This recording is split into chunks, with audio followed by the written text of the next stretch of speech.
앞뒤 좌우분들과 이렇게 인사 나누시겠습니다. 저녁에 뵈니 더 아름다워 보이십니다.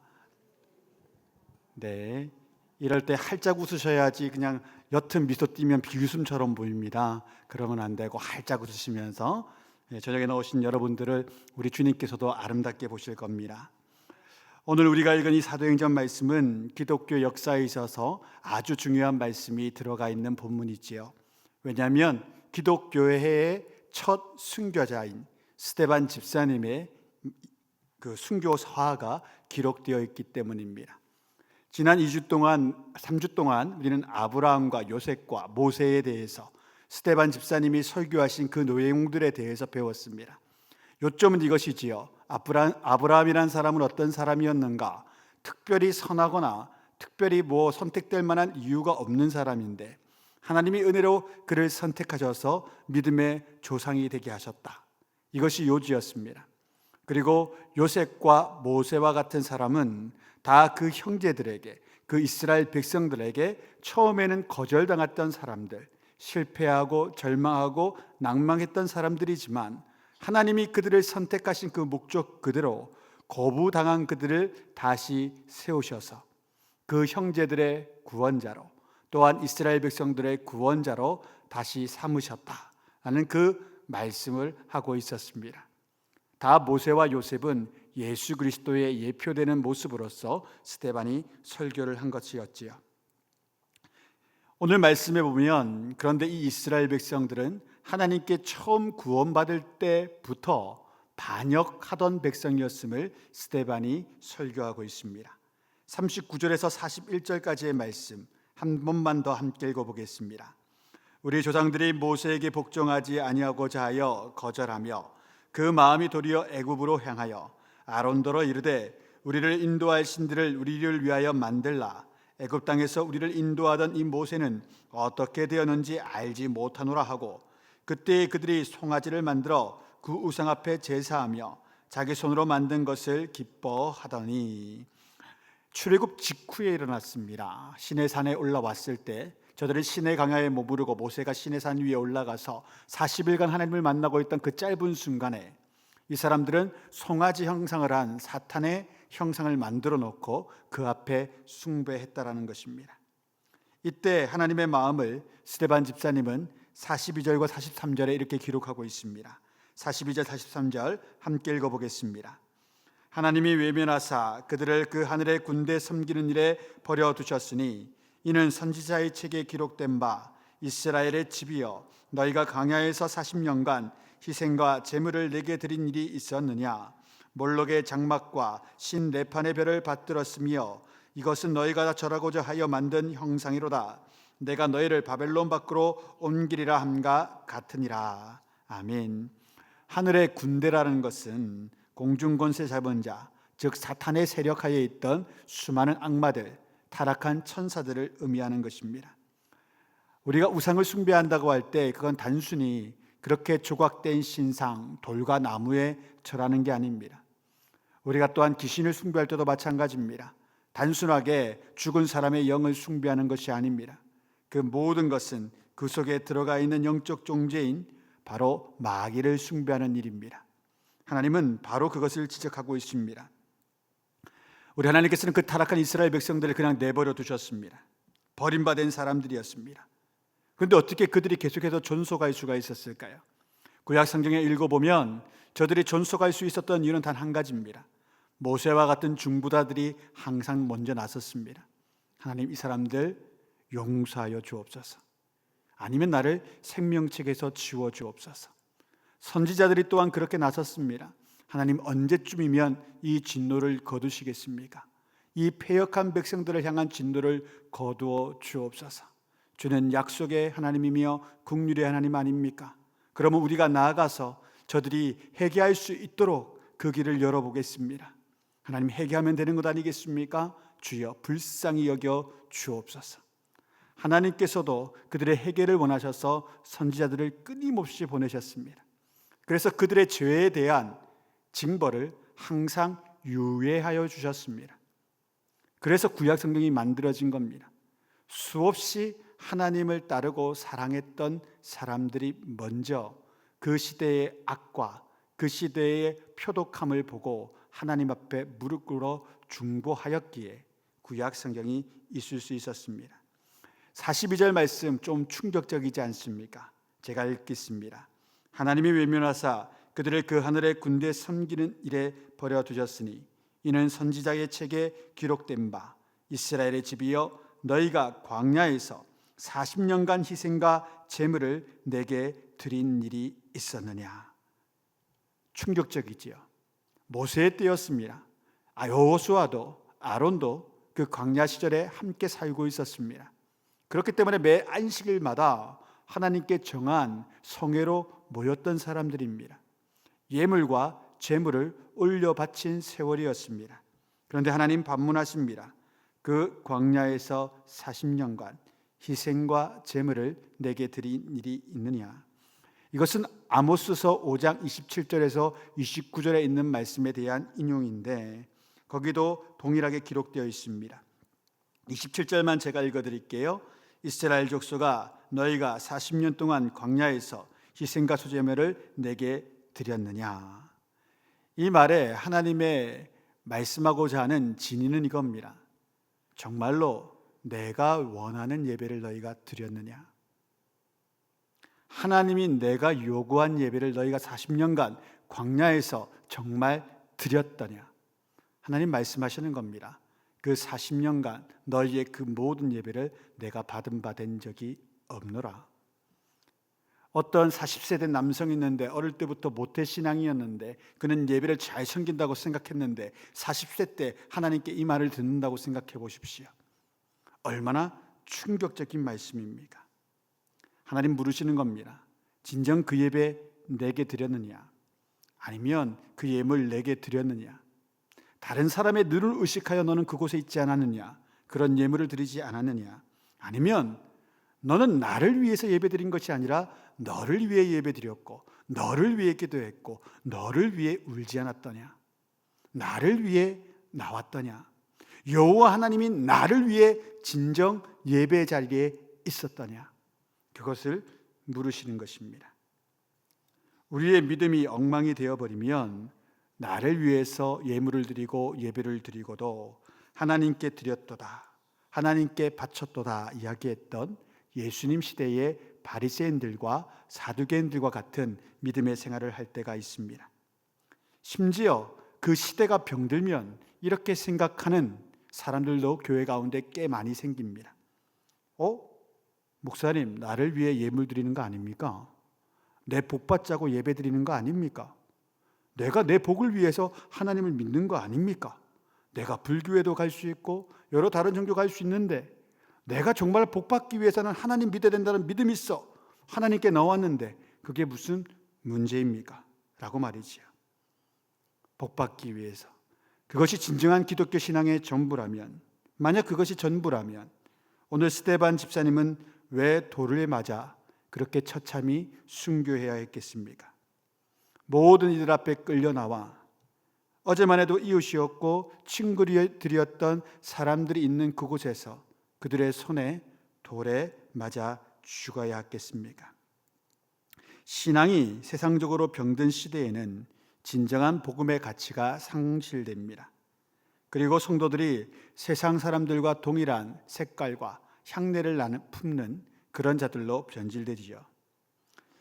사랑하는 성도 여러분, 너무 당연하고 강조되어야 하는 것이지만, 여러분 다 알고 있는 것이지만, 우리의 예물과 헌신과 모든 예배는 오로지 하나님을 위해 존재하는 것들입니다. 나를 위해 예배드리는 게 아닙니다. 나를 위해 기도드리는 것도 아닙니다. 나를 위해 살아간다면 우리는 사내들인 공의의 의원들과 같이 외식하는 자들이 되고 마는 것입니다. 나를 위해 살아가고도 우리는 하나님을 위해 살아간다. 나를 위해 예배드리고 기도해놓고는 하나님을 위해 드렸다라고 말하는 외식하는 이들이 될 수 있고 스스로를 속이는 사람도 될 수 있습니다. 드라마에 보면 이런 어머니들이 많이 나타나지요. 한번 예를 들어보겠습니다. 한국 드라마에 일어나는 아주 흔한 아이를 망가뜨리는 클리셰적인 흔한 그런 어머님의 모습입니다. 한 어머니가 있습니다. 그분은 치맛바람이 강한 분입니다. 그래서 항상 자녀들에게 이야기합니다. 엄마는 엄마를 위해 살지 않아. 오로지 너희를 위해 살아.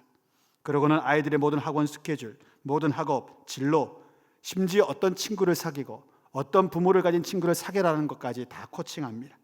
또한 그런 부모의 아이들과 어떠한 관계를 형성해야 되는지, 또한 어떤 사람을 만나야 되지 말아야 되는지, 어떤 공부를 하고 어디까지 해야 되는지 다 일러줍니다.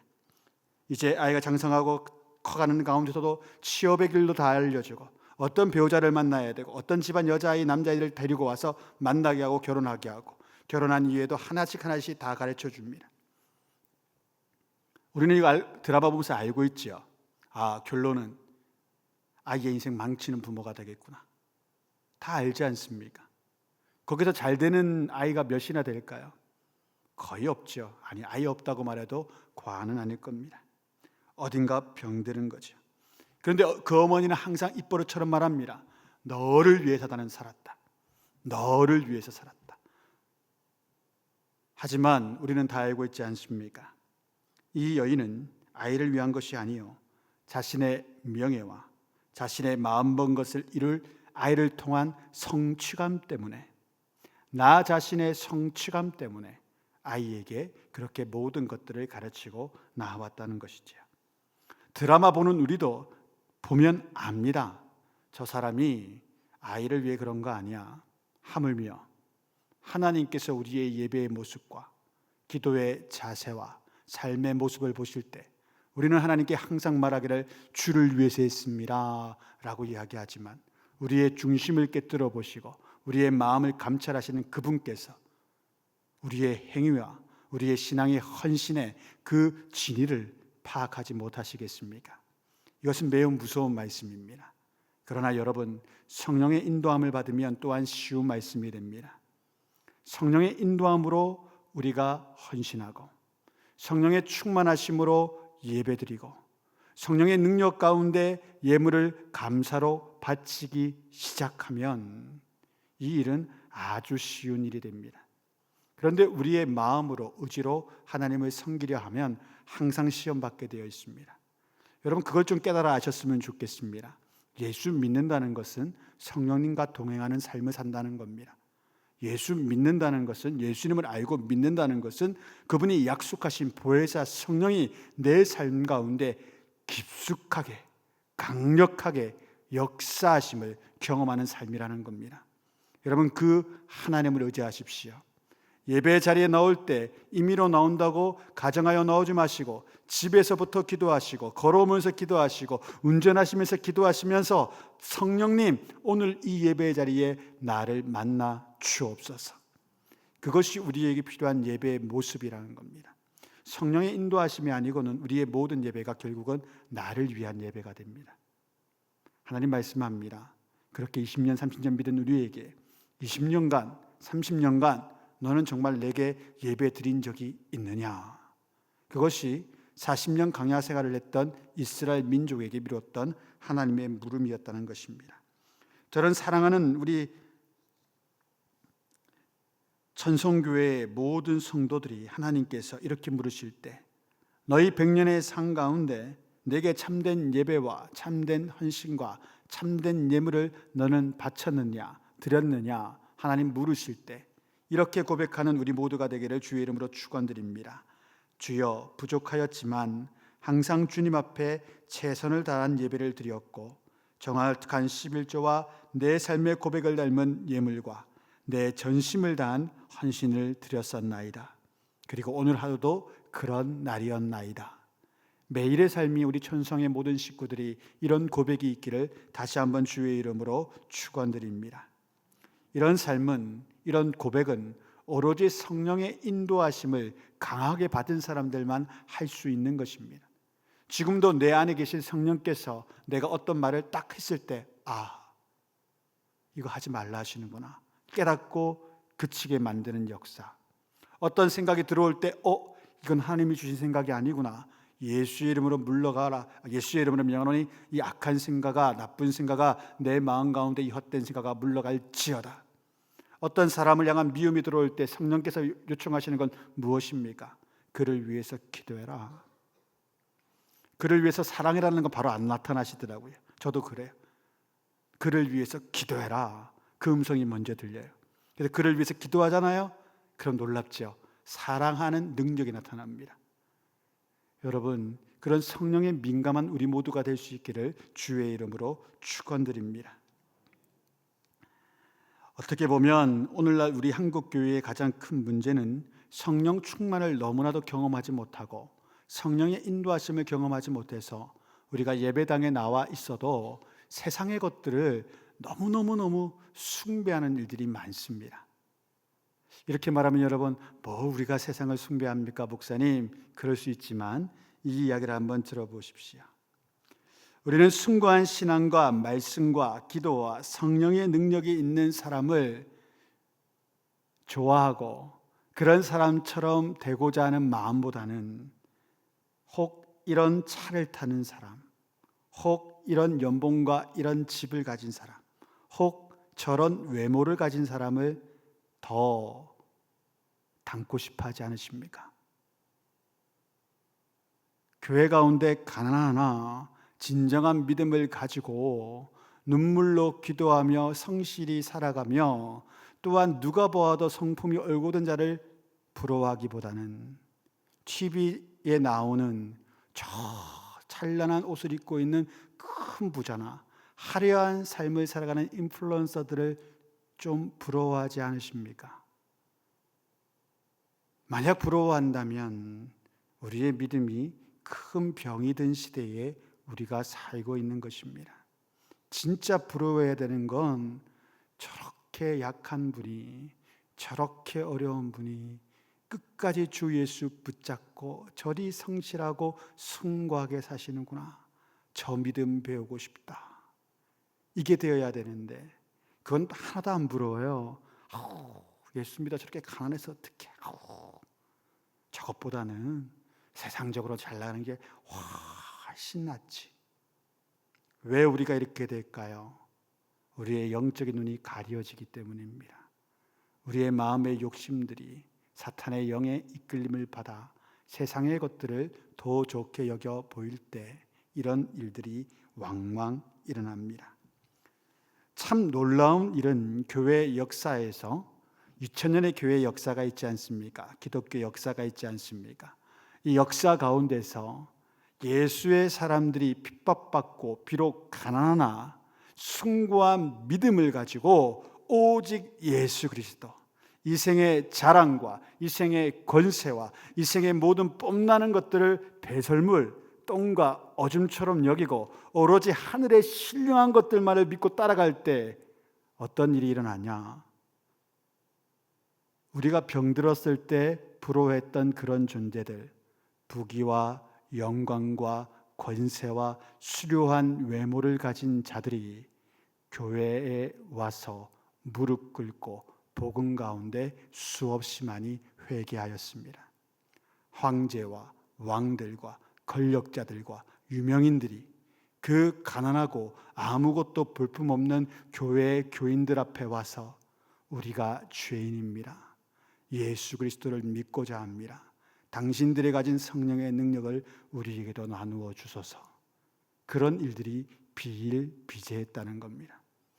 한데 교회가 병들면 어떤 일이 일어나냐? 반대의 형상이 일어납니다. 그런 영화와 부귀와 권세와 외모를 가진 이들, 병든 교회가 그것을 추앙하잖아요. 그런 이들이 뭐라고 말합니까? 아이고, 당신들이 원하는 그것을 우리가 다 가졌네. 그런데 왜 우리한테 예수 믿으라 그러냐? 당신 기도 들어보니까 나처럼 살게 해달라고 기도하던데? 당신 기도 제목 그거잖아. 나처럼 살게 해달라고. 난 그거 다 가진 일이야. 예수가 내게 왜 필요하겠나? 조롱당하고 무시당합니다. 예수 믿는 이들이 진리 붙잡지 못하면 사탄의 종들에게 조롱당합니다. 싸움의 대상도 되지 않습니다. 조롱의 대상만 되는 것이지요. 저는 우리 교회가 다른 것 다 없어도 됩니다. 예전에 말씀드린 것처럼 신령한 은사 고린도전서 우리가 배우고 있지만 수많은 신령한 은사 없어도 됩니다. 오로지 고린도전서 13장에서 말하는 사랑의 은사만 있으면 됩니다. 가장 신령하고 가장 복음에 가까운 이 사랑의 은사, 그것을 여러분들이 받아 누리셨으면 좋겠습니다. 그래서 그런 사람들을 부러워하는 교회가 되었으면 좋겠습니다. 저 어른 참 사랑이 많지. 저 집사님 대단한 사람이야. 옆에 사람이 묻지요. 뭐 대단한데? 차 근사한 거 타? 아파트가 몇 평인데? 한 20억짜리 반포에 60억짜리 아파트가 있어? 막 그렇게 물을 때 아니 예수님 닮아 사랑이 크신 분이야. 에이 그게 뭐야 시시하게. 뭐가 시시하냐? 예수님 닮은 사랑 있는 분인데 저분을 통해 큰 일이 일어난다. 아멘이십니까? 이리 말해도 별로 안 부럽죠 그런 사람들. 여러분 그런 분들에게는요 권세가 임합니다. 세상 물질, 세상 권력자들이 가지지 못한 영적 파워와 권능이 그들 가운데 임할 수밖에 없습니다. 저는 저희 교회에 그런 분들이 많았으면 좋겠습니다. 뭐 수천억 자산가, 뭐 이런 권력자, 저런 훌륭한 사람 크게 바라지 않습니다. 제가 이 강단에서 기도하는 분들은 그런 분들입니다. 정확한 11조를 하나님께 올려드리고 그것이 100원이 되었든 10,000원이 되었든 정확하게 하나님께 올려드리고 끝없는 사랑으로 서로를 끌어할 수 있고 복음, 십자가 하면 당장이라도 눈물이 막 이렇게 구슬같이 흘러내릴 것 같고 그 마음이 뜨거워져 주께서 원하시는 것이라면 어디든지 사명 전하고 복음 전하러 가는 사람들이 많아지는 교회, 제가 꿈꾸는 교회는 그런 교회이고 여러분이 꿈꾸는 교회도 그런 교회가 될 수 있기를 주의 이름으로 축원드립니다. 여러분 교회 가운데 그런 분들 만날 때가 있습니다. 저도 그럴 때가 있어요. 한평생 참 주의 나라와 주의 교회를 위해 헌신한 성도가 있는데 그분은 매번 가난합니다. 그러면 자녀 때라도 가서라도 좀 역전 현상이 일어나야 되잖아요. 하나님 복을 주셔서 이 땅 가운데 좀 일확천금은 아니라도 일확백금이라도 좀 떨어져야 되지 않겠어요? 그런데 자녀도 여전히 가난한 거예요. 그럼 자녀가 믿음을 떠나면 그래도 또 마음이 좀 이해될 법한데 오히려 믿음 떠나면 이해가 될 법하지 않아요?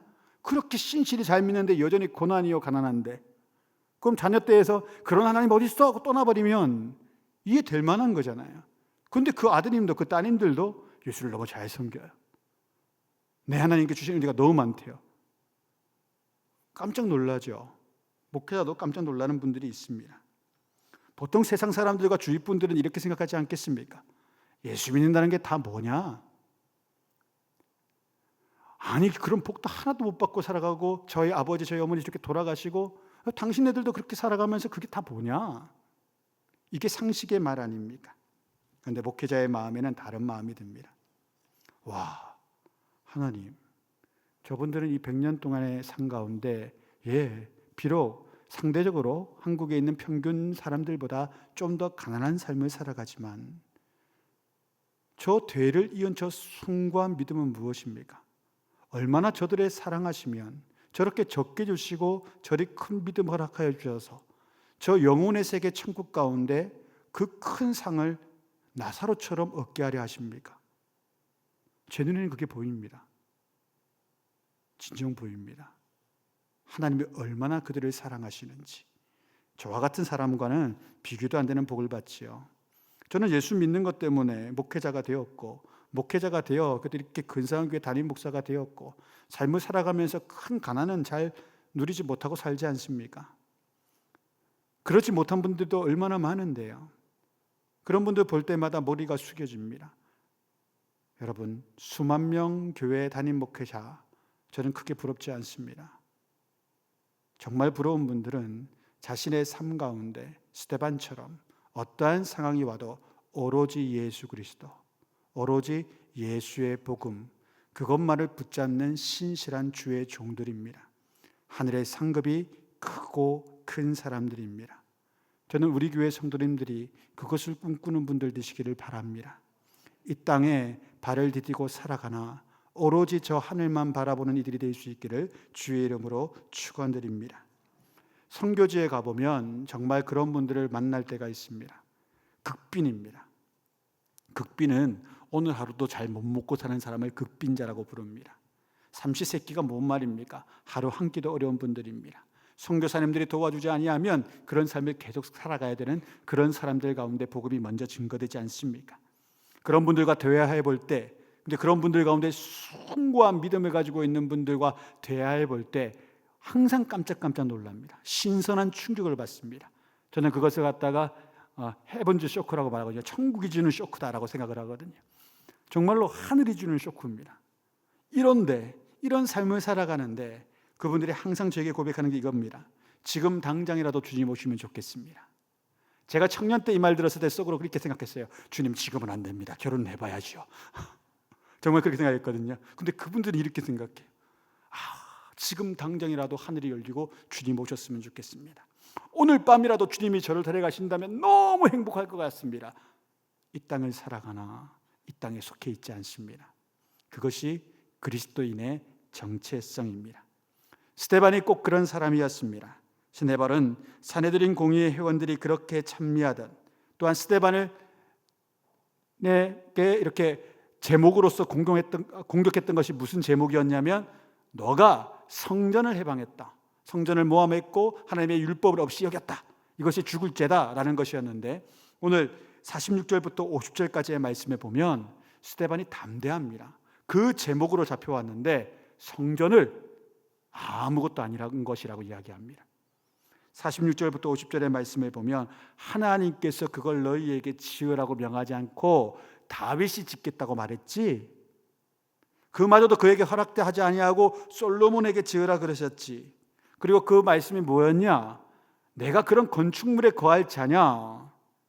우리 49절 말씀, 49절과 50절 말씀을 함께 읽어보겠습니다. 주께서 이르시되 하늘은 나의 보좌요 땅은 나의 발등상이니 너희가 나를 위하여 무슨 집을 짓겠으며 나의 안식할 처소가 어디냐? 이 모든 것이 다 내 손으로 지은 것이 아니냐 함과 같으니라. 너희는 성전 때문에 하나님께 복을 받은 민족이요, 성전이 여기 있기에 너희는 하나님께서 너희를 지키신다 이야기하지만 하나님의 원마음은 성전 짓는 걸 원하지 않으셨다. 강하게 이야기하는 겁니다. 너희가 주의 전을 지었다고 복받고 주의 전을 지었기 때문에 하나님께서 복에 복을 주신다고 착각하지 마라. 너희가 원해서 지어놓고 그것이 오히려 너희의 신앙적 성장을 방해하는 방해 장벽이 되었구나라고 꾸짖는 것입니다. 사랑하는 성도 여러분, 우리가 무언가를 하기 때문에, 혹은 우리가 무언가를 했기 때문에 하나님이 우리를 사랑하시는 게 아닙니다. 내가 이걸 하기 때문에 하나님이 나를 옳게 여기시고, 내가 저것을 했기 때문에 하나님께서 나를 선하게 여기시는 게 아니라는 것입니다. 우리의 행위를 가지고 하나님께서 우리를 선하다, 옳다 여기지 아니하십니다. 그러면요, 반대로 우리의 행위가 악하고 내 생각이 병들었을 때는요, 하나님이 우리를 향하여 나는 너가 싫고 밉고 악하다 이렇게 하시면 매우 곤란하지 않습니까? 그렇잖아요. 마찬가지입니다. 하나님은 그저 우리를 사랑하기로 작정하셨습니다. 그런데 우리의 믿음이 병들면 이런 생각이 들어오는 겁니다. 내가 이런 일을 주를 위해 했으니 주께서 저 사람보다 나를 더 사랑하실 거야. 주께서는 저희보다 나를 더 복 주실 거야. 성경 어디에 그런 말씀이 있습니까? 우리의 행위의 의가 드러나기 시작하면 우리의 믿음은 병들기 시작합니다. 스데반은 성전이라는 건물을 통하여서 유대인들 가운데 이것을 깨달으라고 외치고 있는 겁니다. 그런 일 따위가 너희에게 선함을 주는 것이 아니라 오로지 하나님의 은혜이다 라고 말입니다. 또한 우리가 하나님의 은혜로 어떠한 일을 또한 충성하지 않습니까? 여러분은 왜 교회에서 섬기십니까? 왜 교회에서 섬기시는지요? 그것은 하나의 이유밖에 없어야 됩니다. 예수 그리스도의 십자가의 사랑이 너무 감사해서. 저게 끝입니다. 그런데 우리는 착각하죠. 이 기도 시간 나오는 것도 마찬가지입니다. 예수 그리스도의 십자가의 사랑을 너무 감사해서 하나님을 좀 더 알고 싶고 하나님을 만나고 싶어서, 제가 여러분한테 기도를 강조하는 이유는 이것 때문에 강조하는 건데 착각하실 수가 있어요. 기도하면 복 받잖아. 물론 그렇죠. 하나님을 만나는데 복이 안 줍니까? 하나님께서 우리를 사랑하셔도 복을 주시지요. 그런데 여러분, 선후가 있습니다. 선은 먼저 돼야 되는 것은 무엇입니까? 저 십자가의 은혜에 감사해서 하나님 만나러 오는 것. 교회를 섬기는 모든 성도들도 그것입니다. 제가 여러분에게 왕왕 말하지 않습니까? 너무 힘들면 하지 마시라고. 왜 마음이 힘든 줄 아십니까? 교회 일을 하시면서 교회 하나님 일에 동참하시고 섬기면서 힘든 건 단 한 가지입니다. 하나님 은혜로 섬기는 게 아니라 내가 이걸 섬겨야 복을 받는다고 생각하니, 혹은 다른 사람들이 이걸 안 하면 뭐라고 그러니, 아니면 하나님께서 나를 이걸 안 하면 혼낸다고 그런 마음이 드니, 다 헛된 생각들입니다. 그런 생각 가지고 주의 일을 하면요, 하나님 물으십니다. 너는 나를 위해서 무엇을 했냐? 앞서 내가 내게 어떤 예물을 바쳤느냐, 어떤 예배를 드렸냐라는 물음과 동일한 겁니다. 하나님은 우리의 중심과 우리의 마음의 성김을 보시는 하나님이시기 때문에 우리의 물리적인 어떠한 행위와 우리의 어떤 물질적인 헌신, 그것을 보시는 분이 아니에요. 우리 하나님은 우리의 중심과 우리의 마음을 보십니다. 그래서 물으시는 거예요. 너 정말 그 마음 다했냐? 그 중심을 다해서 나를 섬겼고 교회 가운데 그렇게 사랑했냐? 라는 것을 물으신다는 것입니다. 이스라엘 백성들은 이것에 완전히 실패한 민족이었습니다. 그래서 스데반을 통하여 하나님의 음성을 다시 한번 이렇게 듣게 되지요. 51절에서 53절까지의 말씀 함께 읽어보겠습니다. 목이 곧고 마음과 귀에 할 일을 받지 못한 사람들아, 너희도 너희 조상과 같이 항상 성령을 거스른도다. 너희 조상들이 선지자들 중에 누구를 박해하지 아니하였느냐? 의인이 오시리라 예고한 자들을 그들이 죽였고 이제 너희는 그 의인을 잡아준 자요 살인한 자가 되나니 너희는 천사가 전한 율법을 받고도 지키지 아니하였다 하니라. 아멘. 아주 센 이야기입니다. 죽음을 각오한 이야기겠죠. 이미 자기는 죽음의 법정에 있잖아요. 스데반은 이미 천국을 각오한 사람의 말입니다. 하나님, 나 여기서 죽겠습니다. 나 여기서 순교하겠습니다. 그래서 내가 돌려 말하지 않겠습니다. 저들에게 깨우침을 주겠습니다. 그래서 성령 하나님 내 말 가운데 역사하소서 하고 말하는 겁니다. 목이 곧고 마음과 귀에 할례를 받지 못한, 할례는 유대인들이 믿기에 하나님의 백성이 되는 표징인데 너희 가운데 그 할례가 없다라는 말은 너희는 하나님의 백성이 아니다 라고 선언하는 것입니다. 심지어 너희는 예수 그리스도께서 오실 것이라고 말했던 이사야서를 지었던 이사야 1장부터 66장까지 저자가 되는 그 선지자 이사야를 톱으로 켜 살해한 그 민족이 아니냐. 헬라파 유대인이었던 스데반이 히브리파 유대인만 잔뜩 모여있던 그 사내들인 공의회 가운데 말하는 겁니다. 너희는 살인자의 후예로다. 근데 누굴 죽였냐? 너희가 그렇게 매일 성전에서 읽고 있던 이사야와 같은 사람을 너희 조상들이 죽이지 않았더냐? 그리고 너희가 또한 그 조상들을 닮아 예수 그리스도를 죽이지 아니하였더냐? 54절 말씀 함께 읽습니다. 그들이 이 말을 듣고 마음에 찔려 그를 향하여 이를 갈거늘. 성령의 역사는 항상 사람의 마음을 찌릅니다. 성도의 마음을 찌르고 때로는 불신자들의 마음을 강력히 찌르고 죄인들의 마음을 강력히 찌릅니다. 그래서 항상 성령의 역사가 있는 예배와 선언 가운데, 선포 가운데는 회중 가운데 반응이 나타납니다. 두 가지 반응입니다. 극과 극의 반응. A 아니면 B입니다. A는 뭐냐? 오늘 스데반이 경험했던 것, 그들의 마음이 찔려서 반대하고 분노하는 겁니다.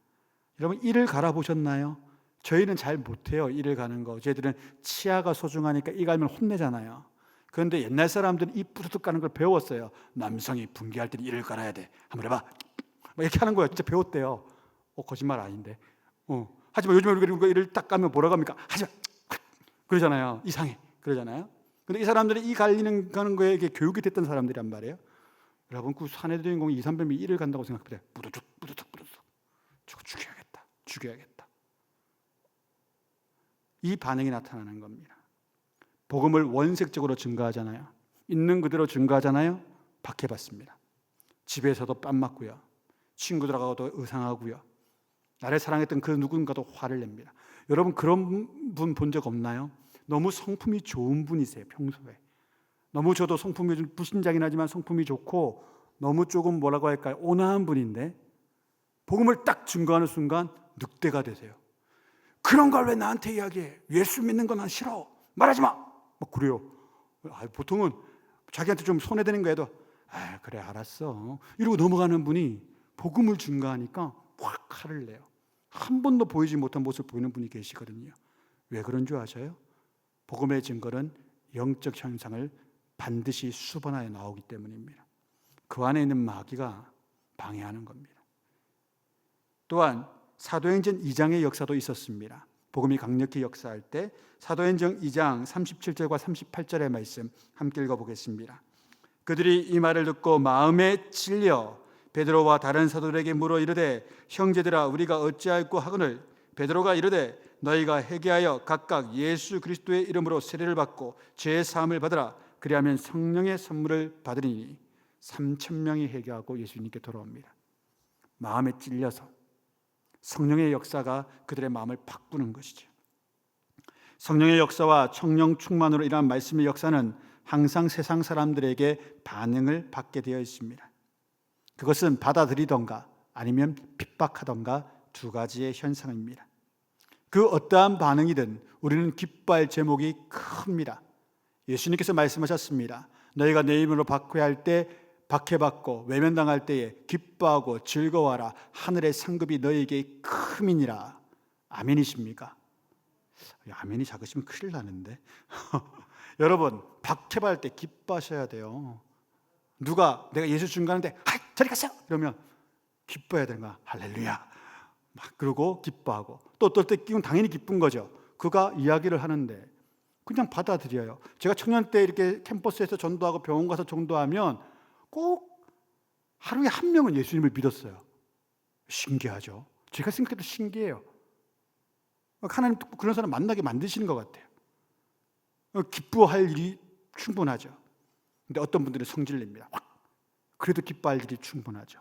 하늘의 상급이 크니까요.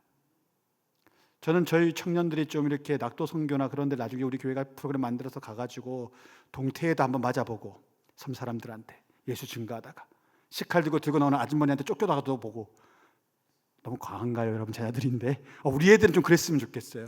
좀 그렇게 또 한번 복음 증거하다가 좀 욕도 들어보고 그랬으면 너무 좋겠어요. 하나님 얼마나 즐거우실까요? 아이고 저 옛날 베드로와 똑같이 살아가네 저거. 얼마나 즐거우실까요?